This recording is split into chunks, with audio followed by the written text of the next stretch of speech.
বিসমিল্লাহির রহমানির রহিম। সবাইকে আমার সালাম, আসসালামু আলাইকুম। আমাদের বাংলাদেশের জাতীয় ফল কাঁঠাল। তো দেখেন এখানে কয়েকটা কাঁঠাল গাছ আছে অসাধারণ। আমি ভাবলাম যে এই বার্তাটা আপনাদেরকে পৌঁছাই যে বাংলাদেশের জাতীয় ফল কাঁঠাল, আর সেই কাঁঠালের ঐতিহ্য হলো আমাদের সোনারুঘাটে সোনারুঘাট রানীগাঁও একটা পার্ক আছে, সেখানে আমরা গিয়েছিলাম।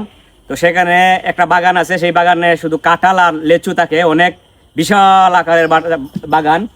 তো আলহামদুলিল্লাহ আসলে আমরা গর্ববোধ করি যে আমাদের হবিগঞ্জের ভিতরে এত সুন্দর সুন্দর স্থান আছে এবং অসাধারণ চার বাগান, কাঁঠাল বাগান, লেচু বাগান, সবকিছু আমাদের। এই যে খেজুর বাগানে আছি, এই যে খেজুর গাছটা দেখাও সাইন, কত সুন্দর। এই যে খেজুর গাছ, কত সুন্দর খেজুর। এরপরে এখানে আমরা বন্ধু বান্ধব যারা আসছি সবাই আছি এখানে।